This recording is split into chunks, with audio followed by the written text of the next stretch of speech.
مرحبا بكم donc في myschool.tn نواصلوا révision تاع le bac concernant bien sûr les ondes progressives. Donc bien sûr c'est une simple révision, donc c'est pas un cours, donc révision je نشوفوا quelques points intéressants donc في l'onde progressive. On va essayer de voir maintenant l'exploitation d'une sinusoïde de temps. Donc la sinusoïde de temps, lorsqu'il nous donne le y d'un point M, l'élongation d'un point M ou l'élongation de la source au cours du temps. Ça s'appelle sinusoïde de temps. Donc, cette sinusoïde de temps, ici on a le temps, on remarque qu'on a le temps ici t en secondes. On peut directement prélever la valeur de la période.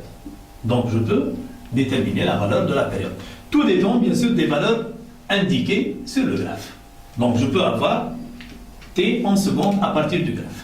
Donc, à partir de la sinusoïde des temps, je peux avoir la période. Une fois que j'ai la période, je peux en déduire la fréquence qui est égale à 1 sur t en Hertz. Voilà la première chose qu'on peut avoir. De même ici, concernant, bien sûr, on peut avoir l'amplitude. Concernant de même la phase initiale de la source S, le phi S, donc on a dit que le point M reproduit identiquement le même mouvement que la source. C'est-à-dire, à l'instant θ, le point M, il va avoir le même mouvement que la source. Donc, à partir de l'instant θ, le point M se déplace, dans le sens négatif. Ça prouve quoi? Ça prouve qu'à l'instant t égale à 0, le point S a commencé son mouvement dans le sens négatif. C'est-à-dire, si on veut représenter le YS, c'est très simple. Il suffit de voir l'instant θ. Qu'est-ce qu'il a fait le point M? Le point M s'est dirigé dans le sens négatif parce que sa fonction est décroissante. C'est-à-dire que le point source, le YS, s'est dirigé dans le sens négatif, et ainsi de suite. Donc, on peut avoir YS. Mais, vous remarquez que ce point S, à l'instant t égale à 0, s'est déplacé dans le sens négatif, c'est-à-dire phi S est égal à pi. Et lorsque, à partir de sa position 0, il se déplace dans le sens positif, c'est-à-dire que le phi S est égal à 0. Donc, dans ce cas, le phi S est égal à pi. Pourquoi? Parce que, à l'instant t égale à 0, le point S s'est dirigé dans le sens négatif. C'est-à-dire, à partir de l'instant θ, on regarde le ym. S'il se déplace, bien sûr, dans le sens négatif, on dit que phi S est égal à pi et non pas phi m. Il faut faire très attention parce que plusieurs élèves pensent que à l'instant θ, donc le point M se dirige dans le sens négatif, c'est le phi m qui est égal à pi. Non, c'est faux. C'est le phi S qui est égal à pi. Et bien sûr, ici, on peut avoir le phi S qui est égal à pi radian dans ce cas. Donc, étant donné que cette alternance se trouve dans le sens négatif. De même, on peut montrer que phi S est égal à pi. Donc, ici, on a pour t supérieur ou égal à θ, l'équation ym de t est égale à a sinus oméga t moins 2 pi x sur lambda plus phi s. Donc, je peux dire qu'à t est égal à θ, et vous remarquez ici que θ n'est autre que 3t sur 4.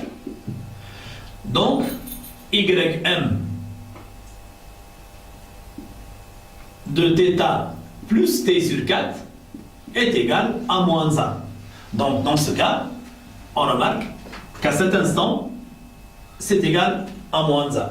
Donc, j'ai pris ici l'instant, c'est cet instant. Cet instant, c'est θ plus t sur 4. Donc, j'ai pris cet instant pour ne pas prendre l'instant θ et dire que ym de t est décroissante et ainsi de suite.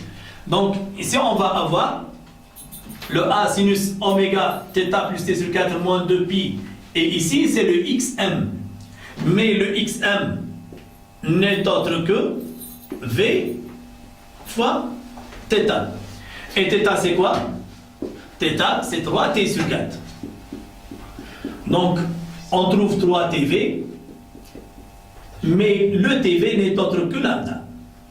Donc, pour se rappeler de lambda, on dit TV, c'est times 1. Donc, lambda, c'est TV. Donc, 3 lambda sur 4.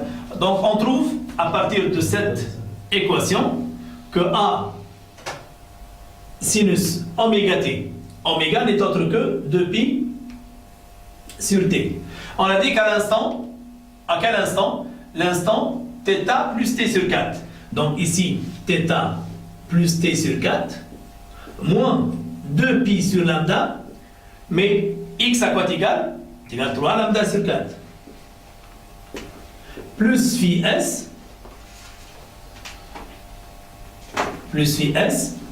à quoi égal? Égal à moins 1. Donc, je veux dire qu'à partir de cette relation, remarquez qu'à partir de cette relation, on peut écrire ici. On a le ym de θ plus t sur 4 égale à moins 1. Donc, j'ai remplacé le temps par θ plus t sur 4 et j'ai remplacé le xm par 3 lambda sur 4. Donc, qu'est-ce qu'on va trouver? On va trouver que le sinus. Mais remarquez ici que le θ plus t sur 4, c'est la période t. Donc, je peux remplacer ce θ plus t sur 4 par la période t. Et je peux simplifier par t. Qu'est-ce que je vais trouver? Je vais trouver ici 2pi.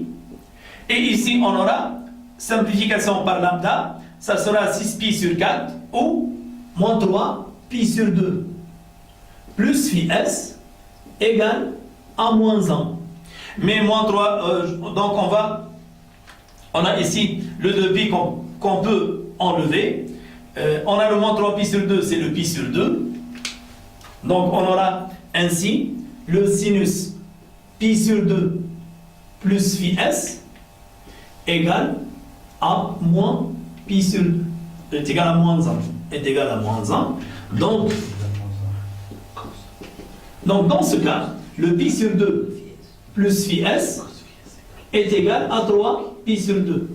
Donc phi s égale à pi à la diode. Voilà la démonstration qui nous donne phi s à quoi égal. Phi s est égal à pi. Voilà ce qui concerne l'exploitation de la sinusoïde des temps. Ici, on va voir maintenant l'exploitation d'une sinusoïde d'espace.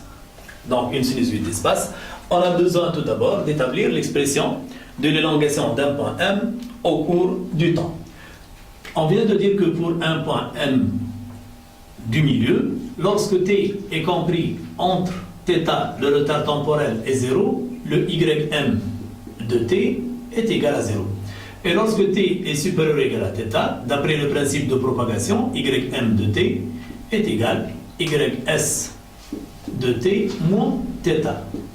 Supposons que ys de t est une fonction sinusoïdale, c'est-à-dire notre onde est une onde sinusoïdale entretenue. Donc le ym de t, dans ce cas, sera A sinus oméga. Maintenant, au lieu de mettre l'instant t ici, j'ai dit que le ym c'est le ys, mais à condition que je remplace l'instant t par quoi? Par t moins θ. Donc, oméga t moins θ plus phi s. Donc, c'est égal à A sinus. Ici, j'insiste bien, cette élongation correspond à l'instant t supérieur ou égal à θ. Oméga t moins oméga θ plus phi s. Donc, c'est le A sinus oméga t moins oméga θ, mais le oméga c'est 2pi sur t, et le θ c'est le retard temporel, x sur v, plus phi s. Donc on trouve que pour l'instant t supérieur ou égal à θ, on a ym de t A sinus oméga t moins 2πx sur tv. Mais le tv n'est autre que lambda, plus phi s. Voilà l'élongation d'un point M pour un instant t supérieur ou égal à θ. On sait bien que pour t entre 0 et θ, le point M est encore au repos, donc ym de t est égal à 0. Ça veut dire que le phi m, la phase initiale d'un point M, c'est moins 2πx sur lambda plus phi s, bien sûr, à retenir. Voilà l'élongation d'un point. Passons maintenant pour exploiter la sinusoïde des espaces. Donc, pour connaître qu'une telle sinusoïde est une sinusoïde des espaces, on a ici y en millimètres en fonction de x en mètres. Donc, cela s'appelle sinusoïde des espaces. C'est-à-dire on a la sinusoïde à un instant t1 bien déterminé. Donc, à partir de cette sinusoïde des espaces, étant donné qu'on a le x ici, on peut prélever la valeur de la longueur d'onde lambda. Donc celle-là, c'est lambda. D'accord? Donc, ayant la valeur de lambda, on peut de même prélever la distance séparant le point franc d'onde, donc par rapport au point source. Donc si on est dans le cas, par exemple, d'une corde, donc celle-là, c'est la corde. Celle-là, c'est la corde. Donc, et ce point constitue le point source. C'est le point S. Donc, ce point, bien sûr, franc d'onde, a comme abscisse XF. Mais étant donné que celle-là, c'est lambda, on peut se rendre compte que ce XF, c'est lambda, 1,5 lambda. Donc, ce XF, c'est 1,75 lambda. Mais XF, c'est quoi? C'est la distance parcourue par l'onde pendant la durée T1. Donc le XF est égal, dans ce cas, dans cet exemple, 1,75 lambda. Mais XF, c'est quoi? XF, c'est V fois T1. Parce que l'onde, elle va se propager pendant une durée T1. À l'instant T1, on va prendre une photo de la corde, si on est dans le cas de la corde. Donc, dans ce cas, on trouve que le XF est égal à V fois T1. On sait bien que XF, c'est 1,75 lambda est égal à V fois T1. On peut déduire l'instant T1. L'instant T1, 1,75 T. Donc, si on a la fréquence de l'onde, donc ici c'est 1,75 T, on peut déterminer T1. Si on a la distance XF, on peut déterminer la célérité. Donc ici, le XF est égal à V fois T1, donc V est égal à XF sur T1. Donc on peut déterminer T1 si on a la fréquence, parce que si on a la fréquence, ça sera 1,75 sur N. Si on nous donne la fréquence, on peut déterminer T1. Donc, ayant la valeur de XF, on peut déterminer la célérité.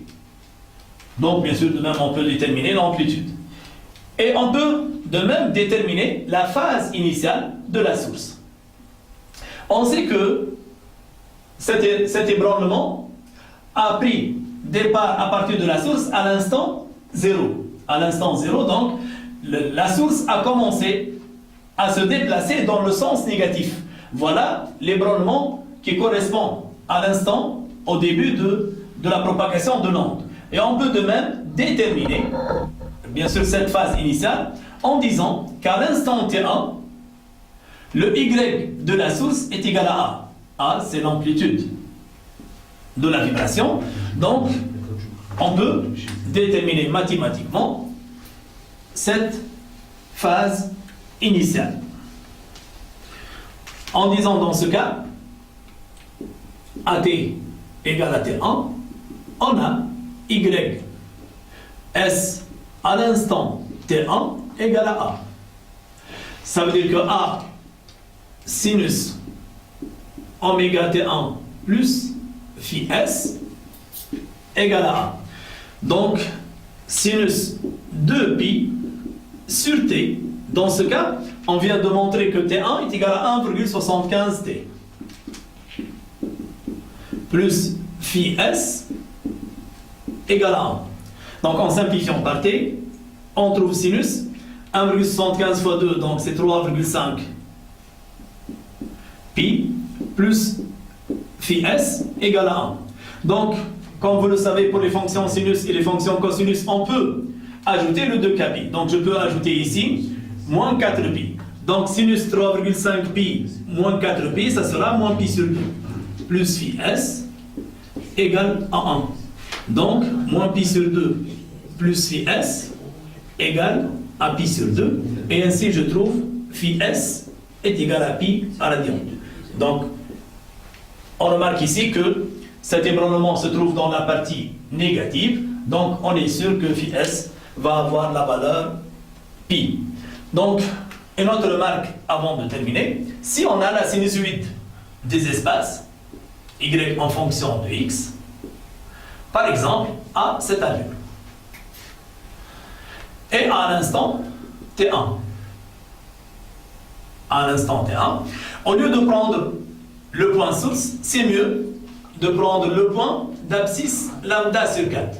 Et je dis que pour x est égal à lambda sur 4, et t est égal à t1, c'est-à-dire à l'instant t1, pour x est égal à lambda sur 4, y égale à moins 1.